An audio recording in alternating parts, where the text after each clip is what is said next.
ng maayong buntag sa inyong tanan.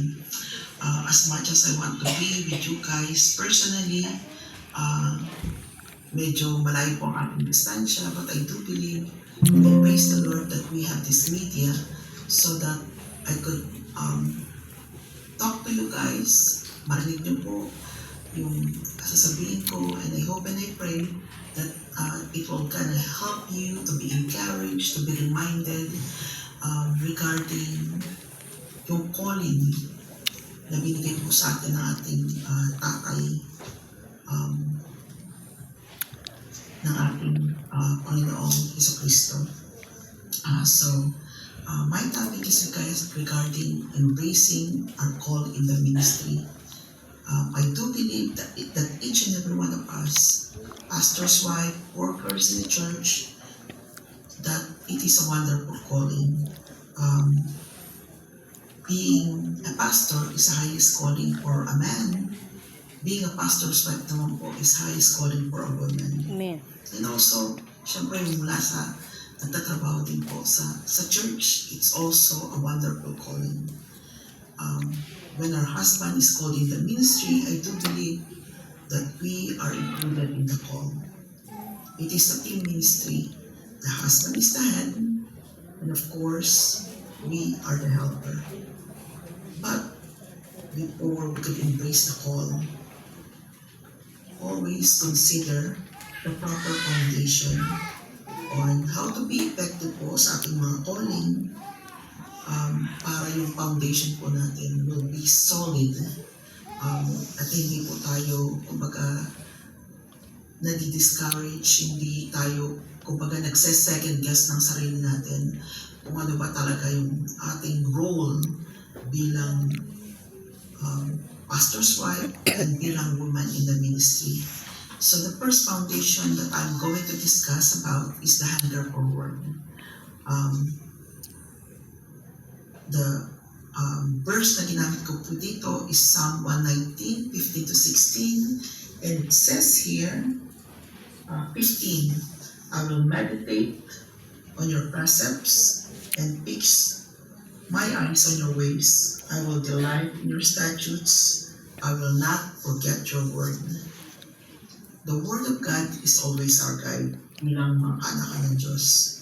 Guide to live properly in the sight of the Lord and guide to lead the ministry that is entrusted to us. We do believe na lahat po ng instruction bilang Kristiyano, bilang kumbaga, ito yung guide map natin bilang Kristiyano is always the Word of God. Number 2 is consider our walk. We must always examine our lifestyle, if it is Bible-based or self-based. It is important to walk the talk because it is the foundation of an effective ministerial work. Sabi nga ni Paul K. Timothy sa isang verse, watch your life and your doctrine. Kasi yung mga nakakita po sa atin, yung mga nakakarinig sa atin, is kumbaga tinitingnan tayo at kinoconsider tayo na example. The third foundation is our prayer life. Sabi nga sa 1 Thessalonians 5:17, we have to pray without ceasing. Why is the prayer important? Because number 1, it is the best weapon we have against the enemy. Number 2, it is to show our utter reliance to God. Number 3, it expresses our fellowship to our God. Number 4, it is the evidence of our relationship to God and what kind of relationship we have with Him. One of the quotes na nabasa ko po, which is, kumbaga nag-impact sa akin. Sabi dito, the sweetest time of the day, this is about prayer, is when we are praying because we are talking to the one that loves us the most. All these na banggit ko po beforehand regarding considering our walk, our prayer life, and also yung hunger for the Word of God. These three are the discipline that we must consistently do in our everyday life. It is a must. And I hope and I pray na yung ating pag-deal sa salita ng Diyos, pag-examine ng ating sarili, at yung prayer life natin is lagi pong intact. So that we can properly be a minister to the woman, kasi no matter what, bilang pastor's wife, bilang elder sa church, people, the younger generation and people look up to us as a guide. Kung hindi po maganda yung pinakikita natin, so ano po yung matututunan nila sa atin? But then, being a good leader, na nakikita nila yung ating sinasabi, ipinamumuhay po natin. We are, kung sabi niya, walk the talk. Nakikita nila na tayo'y guided ng salita ng Diyos. Nakikita nila on how prayerful we are. Nakikita nila na yung ating buhay is nababase sa Biblia. For sure, we will be a good example dun sa mga tao na tumitingin po sa atin, and also to the younger generation. And I hope and I pray na patuloy po natin gawin yung ating calling. We have to embrace our calling, being the pastor's wife, being kumbaga the elder in the church. So it is my hope, my prayer that we will continue to embrace our call in the ministry till He comes. Maraming salamat po. I hope and I pray that you have been encouraged ng mga na-point out ko kanina. Let me pray first for you guys. Maraming salamat po, Diyos, sa oras na to. We do believe, Father, that Ikaw po yung nag-work sa buhay ng bawat isa, Father. And I hope and I pray that you continue to mold us, continue to transform us, continue to guide us, Lord, on how to be a proper example as a pastor's wife, as an elder of the church, to help us to be a good example, Lord, to those people that look up to us, Father God, because Ikaw lang po ang aming guide, ang aming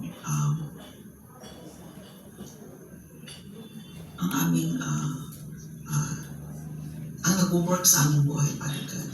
So I pray, Father God, that our life is always surrendered to you, committed to you. And thank you, Lord, for calling us to be your daughters, calling us to work in your ministry, to be an example to the people that we come in contact with, Father. Continue to use us mightily for your glory, Father God. Thank you for everything. In Jesus' name, amen. Bye. Si Ate Ailis, medyo parang malungkot. Hindi naman siyang malungkot, parang kasi po, hindi pa. Serious po siya masyado. Alam niyo kung bakit. Kasi si Ate Ailis ay isang nurse. So, ano lang yan, kararating nila. Kasi kulit ako ng kulit, Ate Irish. Pag sabi ka, kasi yung yung lahat ng tumutulong sa akin, inaano ko, binibigyan ko ng opportunity na mag-share sila kung bakit nila ako tinulungan. Gusto kong maging, kasi hindi ko naman kakayanin lahat eh. Hindi naman ako superwoman eh. So, kaya sabi ko, ate, mag-prepare ka ng isang hamon para sa mga kababaihan. galing trabaho. Minsan, ngayon po 3 days siyang, ang tawag dito, 3 days siyang nag-duty para lang maka-share po siya sa atin. So anyway, ngayon alam ko po medyo parang inaantok na kayo. Siguro gigising kayo. Alam niyo kung paano kayo gigising? Dahil magpaparapang kami! Yay! Okay, ngayon, dahil tayo ay... Naka-register na ba ang lahat? Yes. Ang hindi naka-register, wala sa listahan. Diba? Okay, eto na po ang mahiwagang palitan. Okay, una-una syempre, dahil tayo ay mga anak ng Diyos, Bible muna. Sino ang gusto magkaroon ng Bible? Okay, nagpaparapon tayo ng 5 Bible. Okay. Punat mo. Si Sis M ang bubunod ng winner. Number 11! 11. Ate Astudillo raw.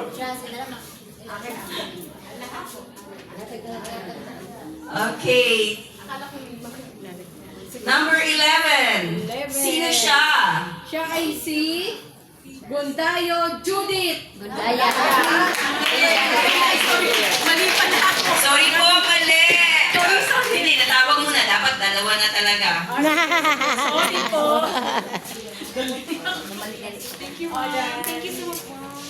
Maganda. Ay, picture. Picture muna, sis. Picture ka Hindi, muna. pwede may iwan lang dyan. Tayo lang muna tayo. Sis. Number 11. Ayun. Yung totoong number 11, kanina number 12 siya actually. So, ang number 11, si Ginawon Jason. Jaziel.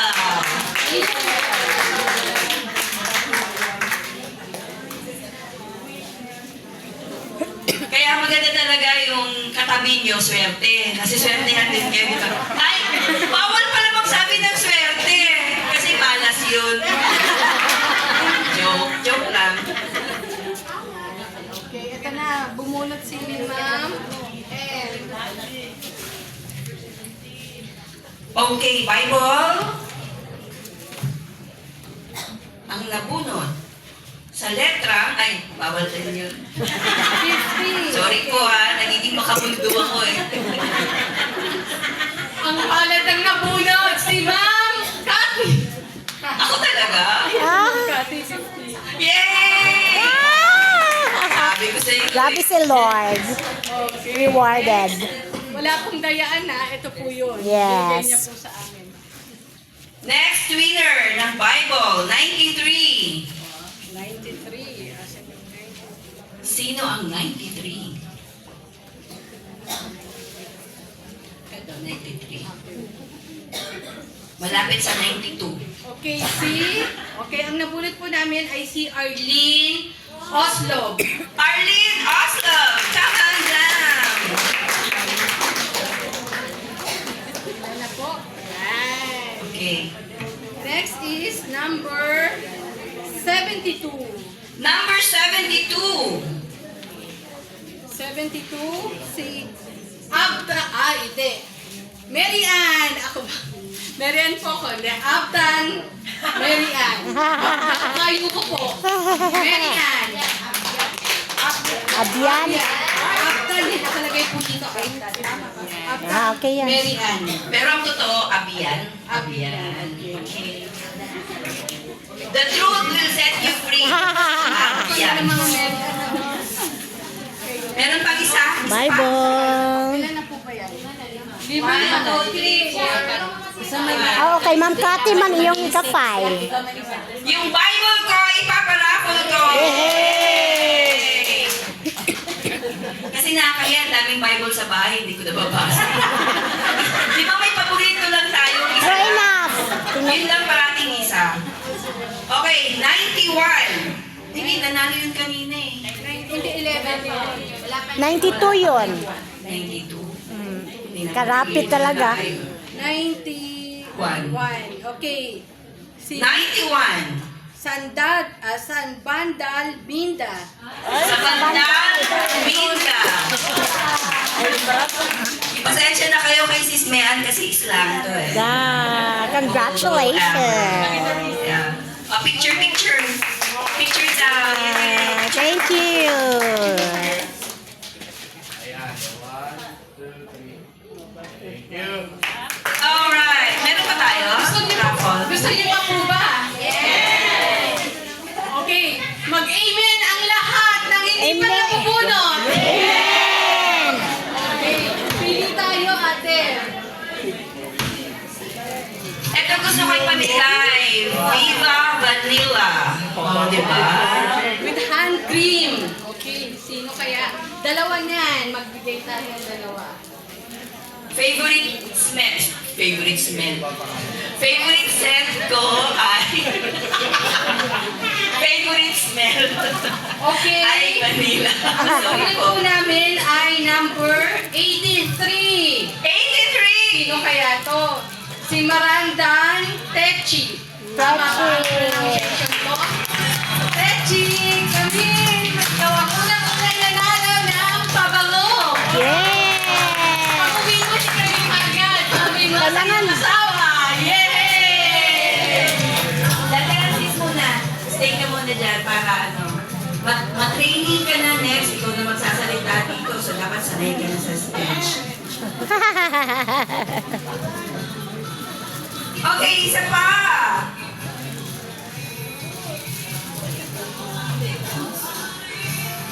Bath and Body Works. O, di ba? Okay. Are you ready na ba? Number 46. Nakunin ang iyong Bath and Body Works na pabango. Siya po ay si Bokar May.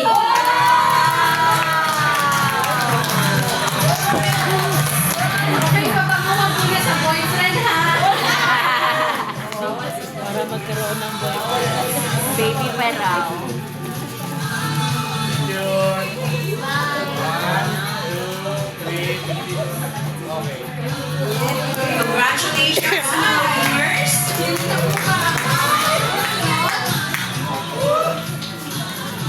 Next. Ayun. Ito na pala ako pa yung susunod. Si mission na. Yes. Marami